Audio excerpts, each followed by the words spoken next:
Hi guys, this is the second video of my series about Bobby Fischer chess games explained and analyzed, and this is the second game I found in the database. It was played by Fischer with white against a player called Kenneth Warner. About this player I didn't found many informations on the internet. I know that he played some tournaments in 1955, some junior tournaments, and this was also played in junior tournament. It was junior championships of United States. Fischer played e4 in the first move. It was his best loved move, I would say. He almost always opened with e4. c5 by his opponent, knight to f3 and knight to c6, and now this is Sicilian defense. And after d4, c takes d, knight to f6, knight c3 and d6. Fischer played bishop e2.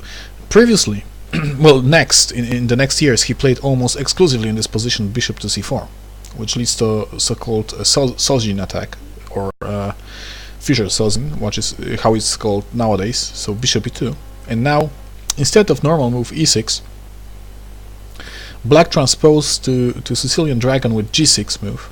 So he wants to put his bishop on the g7 square, where it will be very active on this diagonal. Okay, Bobby played bishop to e3, normal move, bishop to g7, and now f3, and this move is not very good. The problem is that this move is not very good combined with bishop to e2. Now f3 pawns obstructs e2 bishop, right? So in such structure with pawns on g2, f3 and e4, this bishop would be good on the c4 square to make d5 break impossible to make by black. So bishop to c4 in such kind of structure is normal, but bishop on e2, this is not a very good piece. Okay, so bishop g7, f3, and now, okay, what else? F4, for instance, was better. Like, you know, you want just to put your bishop on f3 in some variations, like castling, bishop to d7 by black, normal move, knight to b3, a5, a4, and now black can play typical maneuver in such positions, knight to b4 with d5 in mind. Well, this position is, I would say, dynamically equal. White can fight against this d5 break by means of bishop to f3, and now rook c8, and maybe then bishop to c6 with d5. Black is okay, but this position is also okay for white. f4 was normal. Also castling and then f4 with transposition to previous variation, but f3 was not a very good move. So black castled, and now queen to d2, and this move is played in order to make long castle possible. White plan is very clear, actually. He wants to attack on the king side with his pawns and maybe exchange his bishop on h6 square, where you see this black's dark square bishop is very powerful on this diagonal. It's not only attacking piece, but also a defender of black's king. So now black should have played actively with d5. This is typical for such structures. If this is the reason also why bishop is better on c4 than on e2. And now variations like knight to c6, b takes c6, castling, and just bishop e6, and black is fine. So after d5, critical is obviously e takes d5, knight takes d5, with two possibilities. If knight takes d5, then just queen takes d5 and the position is equal. And if knight takes c6, then b takes c6 with the pressure on c3, so knight takes d5 is almost forced. c takes d5, c3, and now queen to c7 is possible,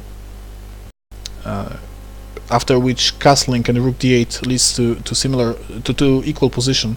Black can play bishop to f5 and rook to b8 to put the more pressure on b2. If instead white would take a pawn, then rook b8 with very big threats like rook takes b2 and then bishop takes c3. But this position is equal. It's not bad for black. So it was the best to play d5 here. Okay, a6 was played, and this is very slow. So white castle long, queen to a5, and now prophylactic king to b1. Black played rook to d8.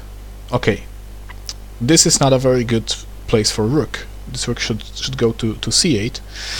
But okay, now Fischer played immediate g4 to launch an attack, like we said before, that this is his plan. But maybe knight to b3 to force black queen back was a little bit better. Now after queen to c7, well, it's not clear how black can get counterplay. His pieces are very passive, on very passive and artificial positions. And white can continue his attack with g4 and h4, and well, this is clearly better for white. Black is just too slow. Okay, g4 was played instead, which is also logical and also good. Knight takes d4, bishop takes d4, and now black played bishop to e6, keeping an eye on a2 pawn. One idea for black might be rook a to c8, and then rook from c8 can sacrifice itself on c3, and then this a2 pawn will be not longer protected. So this is interesting idea. Okay, queen to e3 was played by Bobby, and with bishop b6 in mind, but it seems that this move is not such a big deal. It looks like a big deal because it will hit both pieces, but actually I think it's not a big deal.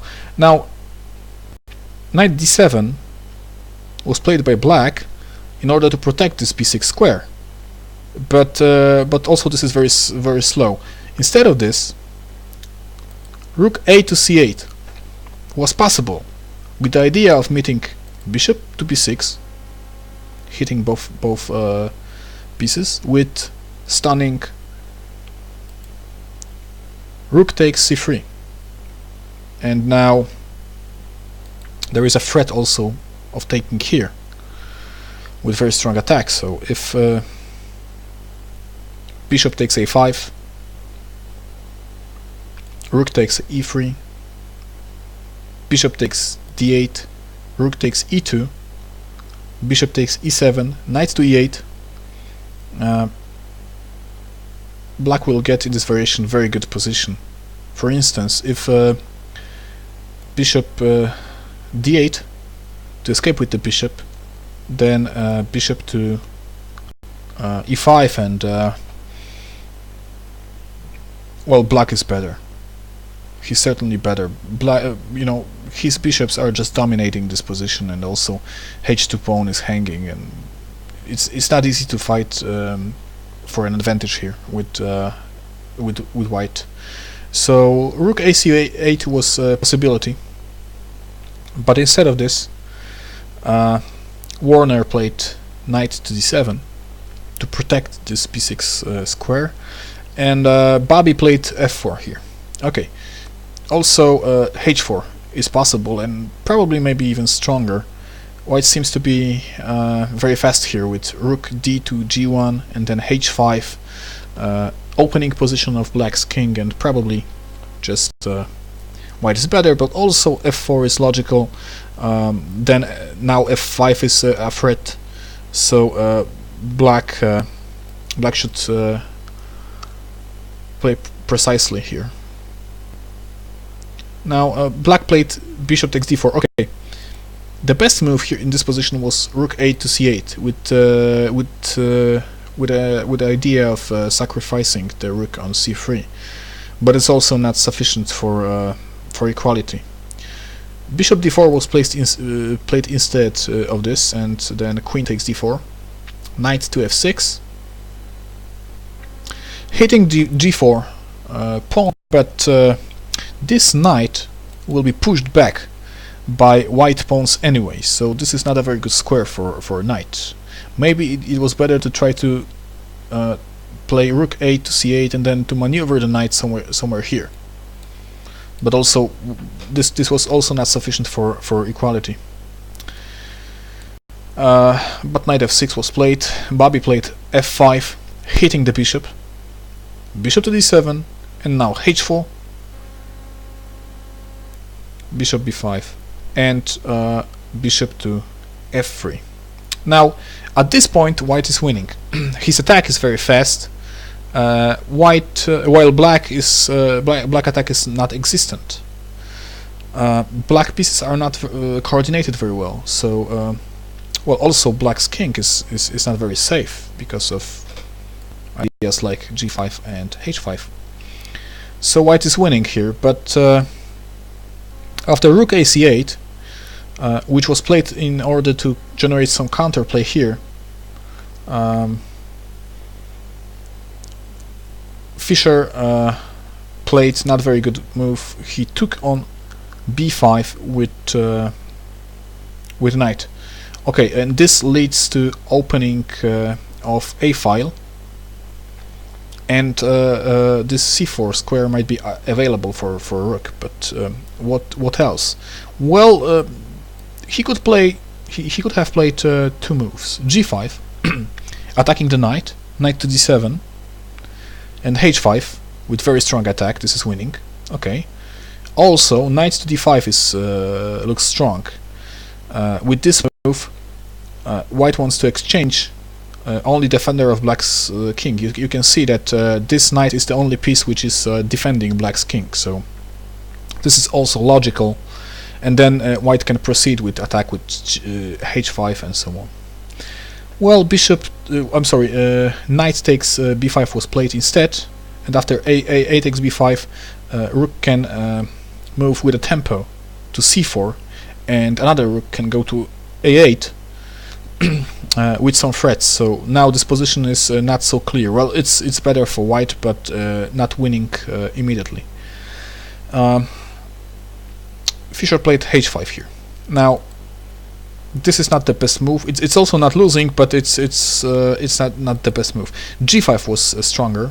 For instance, if rook to c4, hitting the queen, queen to e3.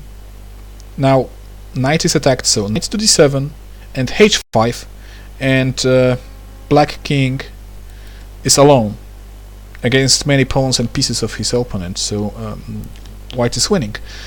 h5 was played, and now rook c4, queen to e3. This is similar to previous variation, but black has now rook to a8, and suddenly black pieces are very active. So if you would compare this position to position from like 10 move back, 10 moves back, white was clearly better because he has an attack and black has nothing. But now black has some attack, on this c2 and a2, and this is because of this bad move, knight take b5. Well, a3 was played, and queen to a4, and because of some inaccuracies of Bobby, black managed to get some play on these files, and now c2 square is also attacked. Well, white is still better here, but not much. Now Fischer played c3 here, and this is a very bad move. Actually, rook to d2 was better. Rook can not only protect the king, but also it can go to h2 and attack black's king. So this was good, but Fischer played c3, and his opponent also played not a very good move. He took on e4 with the knight. Instead b4, with some threats here of opening position of white's king, and queen to b3, with the idea of sacrificing, of taking with the rook on a3, with very good prospects for an attack. Those moves were better, but knight takes e4, and bishop takes, rook takes, and Fischer should have played here this move to protect on the second rank, and after rook takes g4, h takes g6. This is approximately equal. It's not very bad for white, but instead white tried to attack, but it was too optimistic. He played this move, trying to take here and give some mate on h8 maybe. But there is a very good move for black here, and it's rook to e2. The threat is obviously queen to c2, and then queen takes b2 with mate. So Fischer made his last mistake in this game here. He should have played this queen to c1, after which black would be better. After just take, he can take this pawn, and well, he's better, but maybe it's not losing immediately. After rook to d2, which seems normal, actually white is lost after rook takes d2, queen takes d2, and now queen e4 check, attacking both queen and a rook. White gave up. So this is a very interesting game. Fischer was better from opening. He was better in the middle game, most part of the middle game, but he made some bad decisions. He took, in this position, he took the bishop instead of playing g5 or knight d5. He took on b5 and gave some counterplay to black, right? So a takes b5. Just look at this position. Black's pieces are not very active, and there is no good prospect for counterplay for him. He can try to use this this c4 square with his rook, but this is too slow. So any move was almost any move was good here, but not knight takes b5. After which c4 is weak, and also there is possibility of attacking white's king. So h5, rook to a8, a3, and queen a4, and this is very dangerous for white. He should have played rook to d2, and he's still better, but instead of this he played c3, after which queen to b3 should be winning for black. Instead of this, black played not the best. Knight takes e4, and after this sequence, well, this is also not very good. Rook to e2. There is this check. Okay, so this is the second game I found in the database, and Fischer lost this game, but we can learn something about his style. Well, when he was a mature player, when he was a strong grandmaster in such positions, he almost always played structures in which bishop is on c4. So let's say something like this, and at some point this.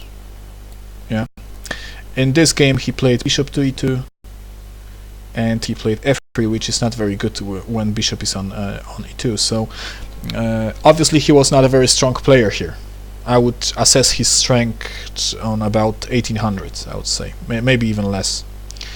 But he was developing quickly, and we will see in next games that he was very talented and a very interesting player, even as a youngster. So please subscribe if you want to see more videos. I will make more videos in next days, and if you want to learn something about chess, you can write to me. You can contact me via Facebook or email address you can find in the description of this video. So take care, guys.